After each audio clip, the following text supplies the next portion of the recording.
एक बार की बात है, एक राजा तलवारबाजी कर रहा था तो अचानक से उसकी उंगली में कट लग गया। तो पास खड़े मंत्री अचानक बोल उठे, राजा साहब चिंता न करें, जो होता है अच्छे के लिए होता है। यह सुनते ही राजा को गुस्सा आ जाता है। राजा उस मंत्री को कारागृह में बंद करने का आदेश दे देता है और बोलता है इसको फांसी पर चढ़ा दिया जाए। यह सुनकर मंत्री घबरा गया। उसने राजा से निवेदन किया, महाराज मैंने आपके यहाँ इतने वर्षों तक काम किया है, क्या आप मेरी अंतिम इच्छा पूरी नहीं करेंगे? राजा बोला, ठीक है बताओ, क्या है तुम्हारी अंतिम इच्छा?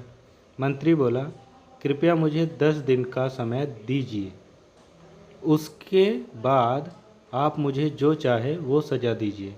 राजा ने उसकी अंतिम इच्छा मान ली। राजा दूसरे दिन अपने सैनिकों के साथ जंगल में शिकार पर निकला। जंगल के बीच में राजा अपने सैनिक से बिछड़ गए और रास्ता भटक गए।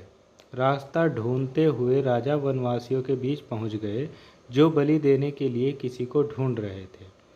वनवासियों ने राजा को पकड़ लिया और वन की देवी को बलि देने के लिए ले गए।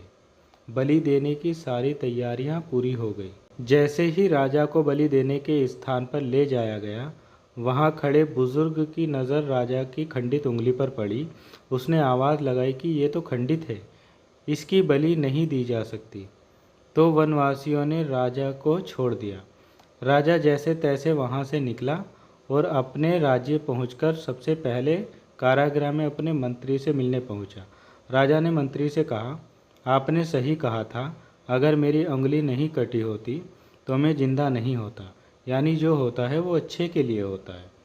राजा ने फिर पूछा, मेरा तो फ़ायदा हुआ, लेकिन आपका कैसा फ़ायदा हुआ? मैंने तो आपको सज़ा दे दी। मंत्री बोला, मैं आपके साथ शिकार पर हमेशा रहता हूँ, उस दिन भी रहता, लेकिन मेरे खंडित नहीं होने के कारण मेरी बलि चढ़ जाती, इसलिए मेरे साथ भी जो हुआ अच्छा हुआ। राजा प्रसन्न हुआ, लेकिन छोटी सी बात पर मंत्री को सज़ा देने का दुख भी हुआ। इसलिए राजा ने मंत्री को कारागृह से निकालकर फिर से अपने साथ रख लिया। दोस्तों, हमारे जीवन में भी बहुत से उतार चढ़ाव आते रहते हैं। कभी कभी कुछ चीज़ें मन मुताबिक नहीं होती है, इस कारण से कभी निराश नहीं होना चाहिए।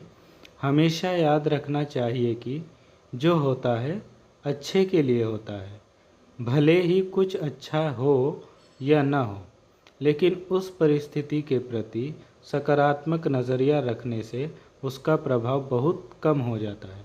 दोस्तों, आपको इस कहानी से क्या शिक्षा मिली, हमें कमेंट बॉक्स में ज़रूर बताइए और मेरे चैनल को लाइक सब्सक्राइब ज़रूर कर लीजिए। Thank you so much.